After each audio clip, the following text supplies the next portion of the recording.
D'une certaine façon, il existe des êtres qui ne se développent pas. Il n'est pas de leur nature, ni de leur volonté, de le faire. De sorte que parler trop longuement d'eux reviendrait à leur faire la même injure probable que la vie, lorsqu'elle dure inutilement. Ils occupent donc l'espace d'un court récit, après quoi, nous n'avons plus nous-mêmes, à notre tour, qu'à plier bagages.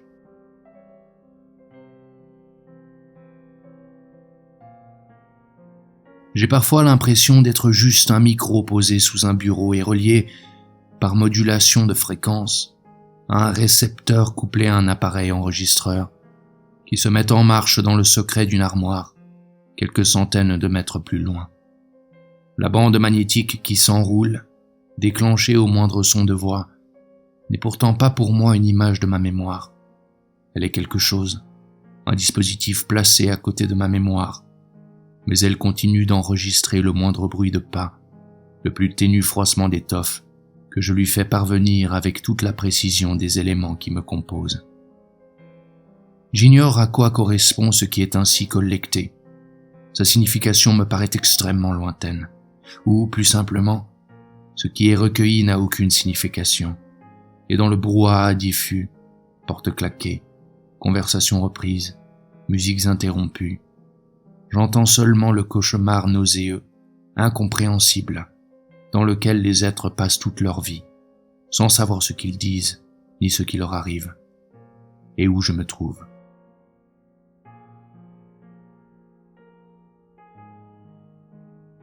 Ce n'est pas que la conception qu'ont les gens de la vie me révolte, suscite mon désaccord ou entraîne mon incompréhension. C'est qu'ils n'en ont aucune, qu'ils m'apparaissent comme avoir été purement et simplement conçus par elles, et qu'ils demeurent jusqu'à leur mort dans une sorte d'immense couveuse artificielle, dont le dôme transparent sur la nuit représente assez bien le ciel, selon les théories de l'Antiquité. Toute cette haine, dont ils souffriront forcément un jour, semblable à des nouveau-nés perpétuels et avides, dont les chairs sont encore et toujours tendres, qui se regardent, se découvrent et s'entre-dévorent littéralement entre eux, me pétrifie. Je crois vraiment les voir relever leurs petites mâchoires ensanglantées vers le projecteur et réclamer chacun, dans la pire des cacophonies, l'un des seins de cette mère qu'ils imaginent tour à tour cruelle et tyrannisée. Le dôme de verre se fend sous leurs cris. En fait, ils n'arrêtent pas de se fendre et, dans une culbute invraisemblable, ils envahissent le monde, dans les siècles, comme échappés du laboratoire.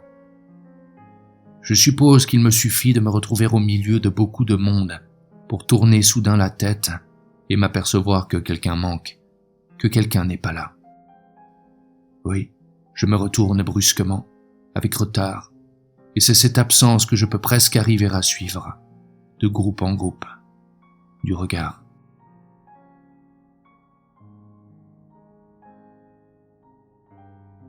L'autre jour, avant d'arriver ici, je me disais seulement qu'avant, les jours, les semaines, les années s'étaient abattus les uns sur les autres, comme dans un château de cartes, ou plus exactement comme ces cartes ou ces sucres, ou ces dominos, vous connaissez le jeu, qui s'abattent l'un l'autre merveilleusement, le prodige du temps.